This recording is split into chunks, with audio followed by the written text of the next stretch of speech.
Hey there, a little demo video on how to improve the contact in Kato P42 locomotives, and this would probably work for a lot of other Kato locomotives that have the contacts on the frame that these have. I believe this frame is somewhat universal to a few different models, and they do this style of contact on a lot of them.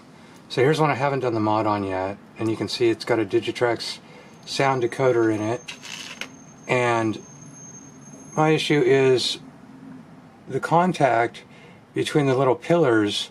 You can see the edge of it there pointing up, and it contacts the bottom of this conducting plate here. Get a little toothpick so I can point that out better.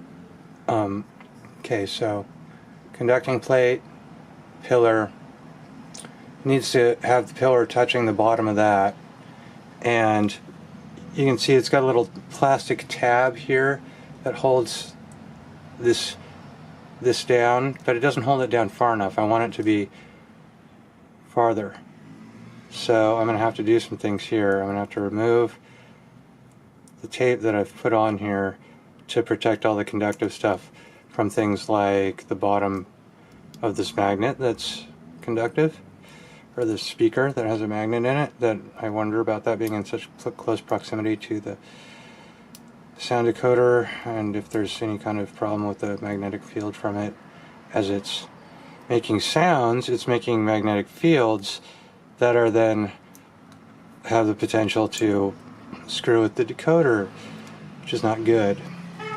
So these engines also, these locomotives have a problem of fitting this decoder in there, and where I put the capacitor is right up here, but you need to actually spread these. I haven't done that enough, so the top of this was, the front was riding up a little bit on the frame, versus this one I've fixed and it's laying flat and all the details are correct in front. The shell is down on the frame in the correct position. So make this a complete demo. I'll show you what I've done in this one because I've completed this modification on this one, and then I'll be going through and doing it on the video for the other one. To make these sit correctly and have good contact, what you want to do is put a little piece of foam, a little sliver of foam, non-conductive, in between the plastic tab and the conductor, and it pushes down on it, and it gets better contact between this conductor and this pillar. This pillar poking up is pushing on the conductor, which is now pushing on the foam, giving it a foam spring and a spring-loaded action that keeps this conductor firmly in contact with this tower at all times. This is a really good thing. I was having really tough times getting this thing to run through certain switches that had little bits of misaligned track where the track kind of rolled, and like where the frog was, it like dipped down a little bit, and that was making this dip, and it was dipping one side of the truck, and it was losing contact with that piece up in there. I know it was doing that because after doing this mod, it's had absolutely zero problems with that. And by doing these foam inserts in between the plastic tab and the conductor, it creates a foam spring that then pushes down on the conductor and allows really good contact with these pillars. It's a really simple, easy mod, and the way I'm doing it is with packing material from packaging. This is really high quality foam. Okay, this didn't actually come from packaging. I do industrial design, so I have lots of weird stuff around the workshop, and this is foam that I bought from a foam place to make my own packaging, because it is packaging foam. I mean, it didn't come from packaging, but it is packaging foam. It's bought specifically to make prototype packaging for prototype products, where then you cut the shape of the product out and it nestles in the packaging and it just looks all nice. But it's packaging foam. It's the super dense, highest quality kind that you'll find in high-end electronics, jewelry. A lot of times it has cloth glued to the top of it, like a really high-end piece of jewelry that's in like a nice little case with cloth in there in its own little, and the cloth is in an inset little pocket that fits the product. The backing of that, the foam underneath it is probably something like this. So find in your packaging or wherever you find some foam. This is just regular old foam like you buy at some model and craft shops. They use it for some seating and stuff, like lower quality products and whatever. I mean, literally, you got some foam around the house, you can grab a little sliver of it or a little section of it and do this mod, I'm sure. You want it to be kind of not staticky, and really, I can't tell you much about that. I'm sorry, I just can't. I wish I could. I can tell when foam has less static because it seems to produce less static. And anyway, what can I recommend on that? I think the higher quality, denser foams tend to have less static production and be better for this. But you wouldn't want to quote me on that, and I would say just make your judgment and pick a suitable piece of foam that you think is foam rubber, silicone based, and non-conductive, and it should be okay. So you saw I cut a little sliver of this that I think is about as wide as that. Looks like I'm good to go. And I'm going to cut little sections of it to put under those tabs. It's so easy to do this. I'm cutting that. Let's see if I can get this in view, because I'm going to use the edge of the table, because I got to get real low with the good part of the blade.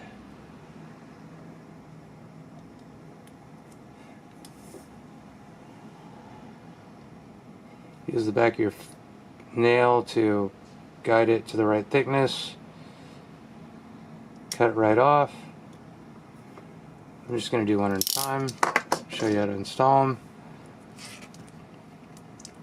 Take this, push your finger or a tweezers or whatever down that. It's a little fiddly to get it underneath the tab, but once you get it under part of it, it should slide right in. Boom, done. I probably don't even need to do anything else. Well, I need to modify this, which was something I was going to do while I was doing this. So let's do that. Show you how to fit one of these Digitrax sound decoders in. I just carefully with my fingernails, using my experience with soldering electronics and watching break this, knock on wood, I spread these by hand.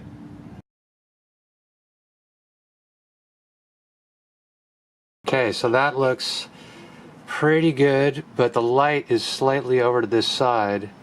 I want that to be centered. Alright, where was I before the camera's batteries ran out? I was bending the light, the LED leads. I was bending those so that the capacitor can fit in, like an hour ago before I went to the store and let the camera battery charge.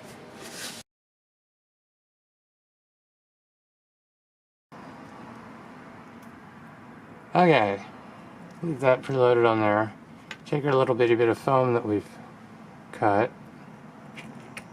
and we want that underneath that tab there.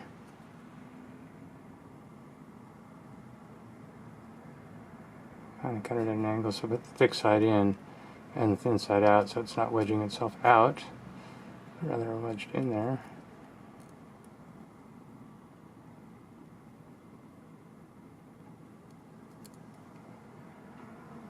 Tis fiddly.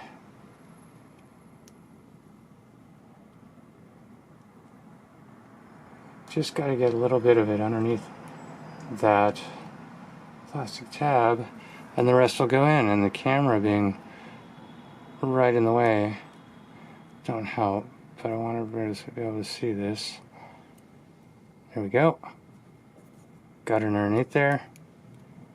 Bada bing, bada boom. Now it's a foam spring on the conductor, pushing it down on the tower for that, and that will create much better contact. So the front two are done. I need to do the back two, but I need to put this on before I go around to the back. And since this is barely long enough and giving me a hassle, I'm just going to go ahead and cut another piece and use this on one side, so that I don't have to struggle. Because I don't want to struggle with this. It's so tiny and fiddly.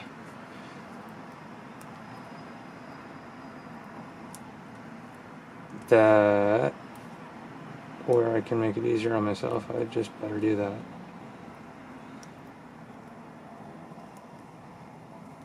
That means using an extra little bit of Kapton tape, so be it. That's a very minor amount of materials. Virtually no cost whatsoever. A couple of fractions of a cent, well spent. Wrap that over. Might be too long. A bit longer than I want. It's okay. Trim that right off. Good.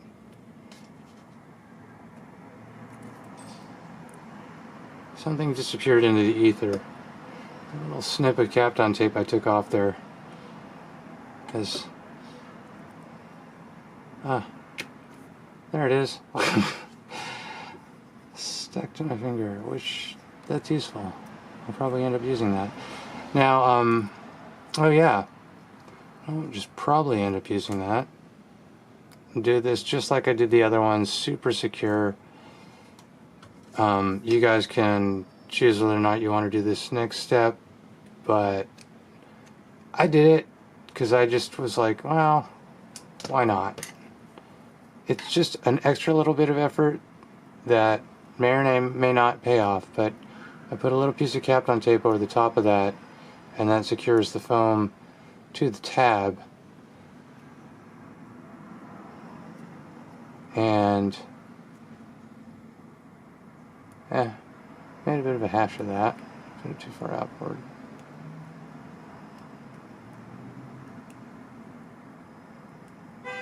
There we go. And now it should keep that in place. Not that it was going anywhere, I don't think. But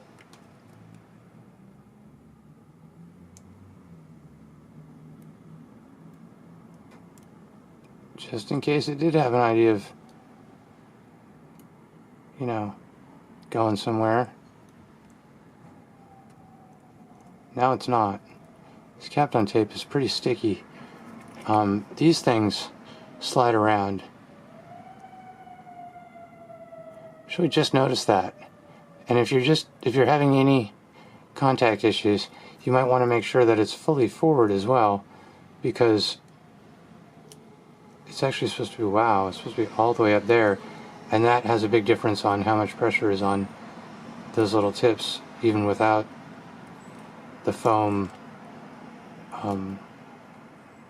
springs installed. So foam springs there. Now on the back, which we don't have to do anything about the light because the spring or the speaker sits on top of that with that issue. We don't want to rip apart everything as we lift Kapton tape off it. I'll put that aside and use it later. And I guess we're going to need another little sliver, and I'm going to need one more little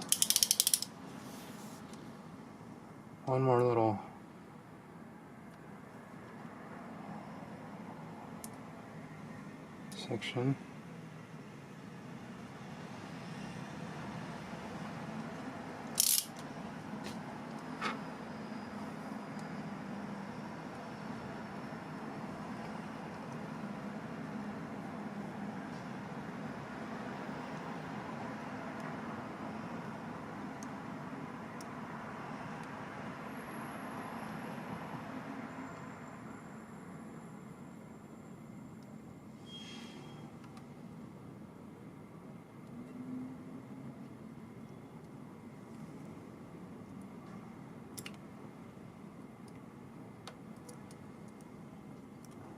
Oh, fiddly, fiddly.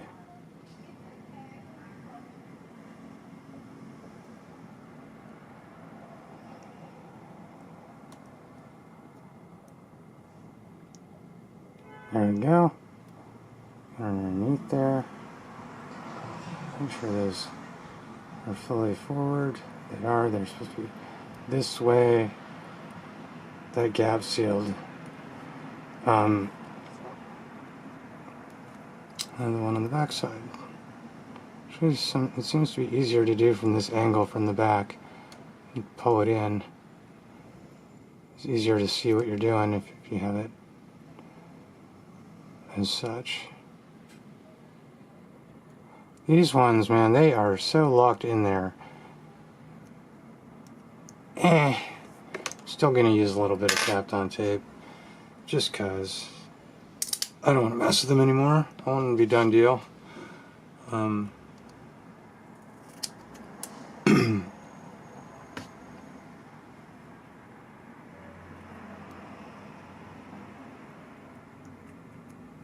Okay, two little sections. Hopefully I can get off there. Hopefully I can get that off my finger.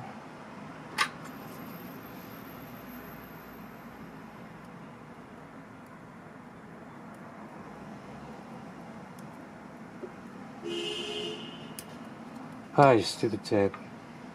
It's firmly attached itself to the scissors. There we go. One piece.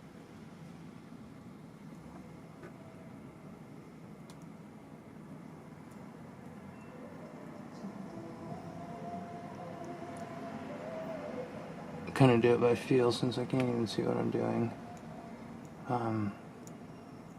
It's a little bit off to one end, but that's okay.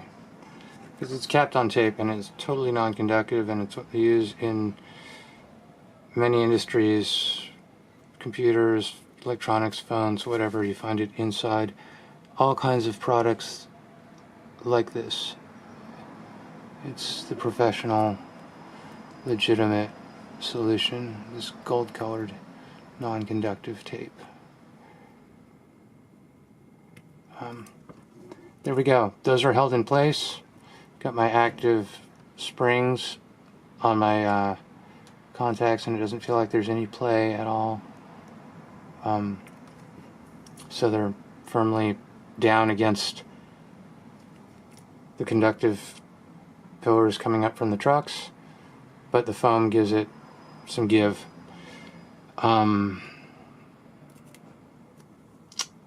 The speaker that has magnetically attached itself to the side of the motor, it was going after the magnets in the motor. So hey, let's hang out, you and me. We're speakers, we should chill together. Or I mean, we're magnets, we should chill together. Whatever. I'm getting random. Basketball game on, I want to watch. But I do this guy for you guys first, because I was doing it earlier and then the battery ran out and it would have been done well before the game.